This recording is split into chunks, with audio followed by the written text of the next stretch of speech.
Bismillahirrahmanirrahim. Assalamualaikum warahmatullahi wabarakatuh. Rekan-rekan mahasiswa program studi keuangan perbankan.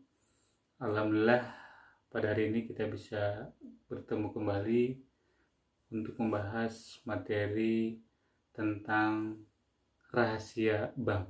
Jadi untuk materi hari ini kita akan coba membahas yang namanya rahasia bank. Tentu rekan-rekan mahasiswa semua ada yang pernah dengar tentang apa itu rahasia bank, atau pula baru dengar hari ini bahwa di dunia perbankan ada sesuatu yang menjadi rahasia. Nah, tentu kenapa ini harus kita pelajari, harus kita pahami tentang rahasia perbankan. Mungkin kelak rekan-rekan semua akan memasuki dunia kerja di perbankan, mungkin nanti menjadi seorang teller, menjadi seorang customer service, ataupun menjadi account officer, ya, atau mungkin Anda semua akan menjadi pejabat-pejabat di perbankan. Nah, ketika Anda ada di dalam dunia perbankan, maka Anda harus tahu tentang rahasia bank. Ya, tentu Anda tahu rahasia bank karena Anda di dalamnya. Dan rahasia bank ini harus Anda amankan, jangan sampai nanti Anda membocorkannya ke publik. Jadi, rahasia bank ini sesuatu yang harus Anda pahami. Nah, maka untuk mempelajari rahasia bank ini tentu ada landasannya. Apa itu landasan daripada rahasia bank? Nah, untuk landasan daripada rahasia bank itu sendiri ada pada Undang-Undang Nomor 10 Tahun 1998. Ini adalah undang-undang tentang perbankan.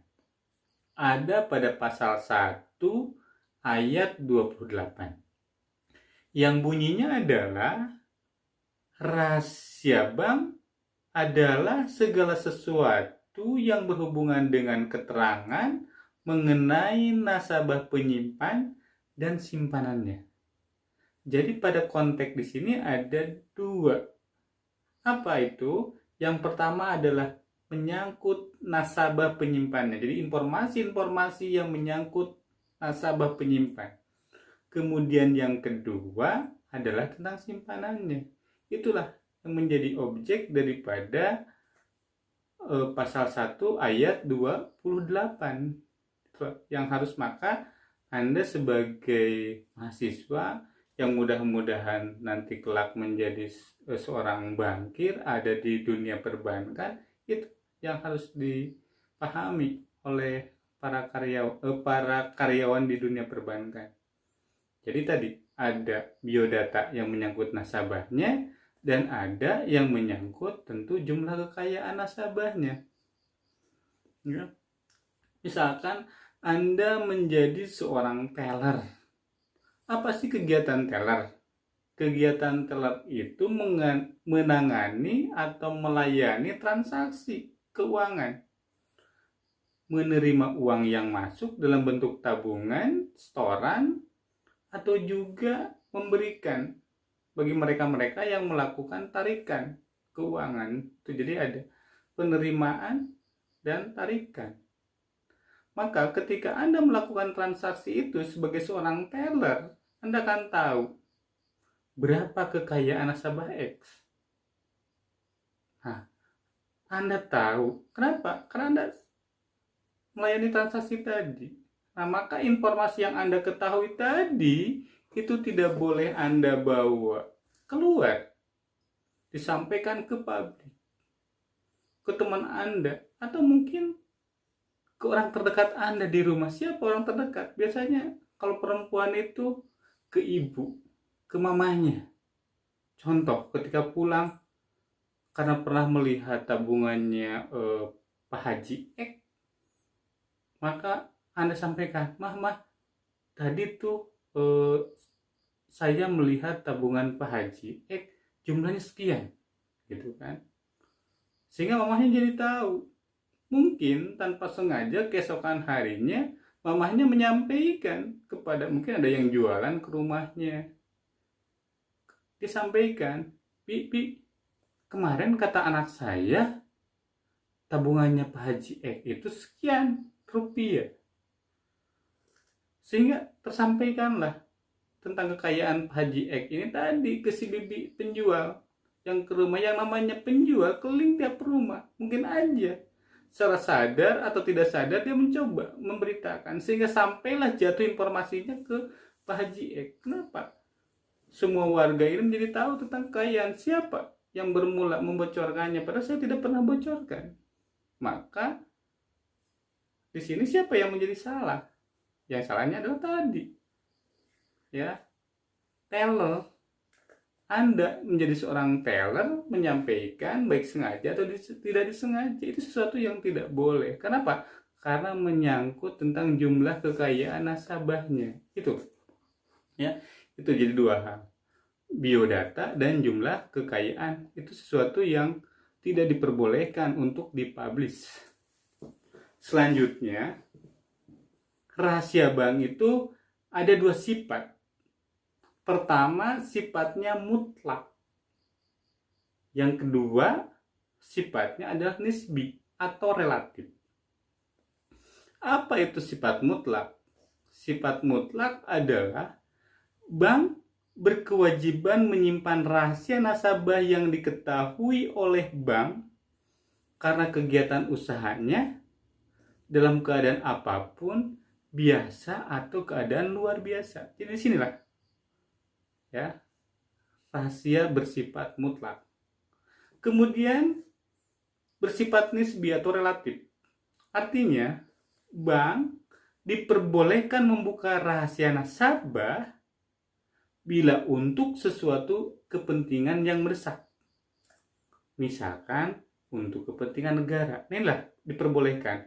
Itu bersifat nisbi atau relatif. Itu mungkin bisa dipahami oleh rekan-rekan mahasiswa apa itu yang bersifat mutlak. Mutlak tadi tidak boleh sama sekali dalam bentuk apapun. Kalau nisbi boleh kalau untuk kepentingan negara. Maka ketika diperbolehkan ini dibuka, tentu harus ada landasannya. Apa landasannya? Landasannya adalah Peraturan Bank Indonesia nomor 2 tahun 2000. Itulah yang menjadi landasannya. Ya. Tuh, ada di sana. Apa yang menjadi landasannya? Tadi juga tertuang dalam bentuk di pasal-pasal. Ada di pasal. Ya. Ada 7 pengecualian dalam rahasia yang namanya rahasia bank. Apa yang menjadi rahasia bank yang dikecualikan? Ya, itu ada di pasal 2 ayat 4. Ya, pasal 2 ayat 4 yang bunyinya yang pertama dikecualikan adalah untuk apa? Untuk kepentingan perpajakan. Ya. Jadi untuk kepentingan perpajakan dapat dikecualikan. Artinya Pak, dapat diberikan pengecualian kepada pejabat berdasarkan perintah pimpinan Bank Indonesia dan atas permintaan Menteri Keuangan. Jadi ada permintaan dari Menteri Keuangan kepada pimpinan Bank Indonesia itu bisa.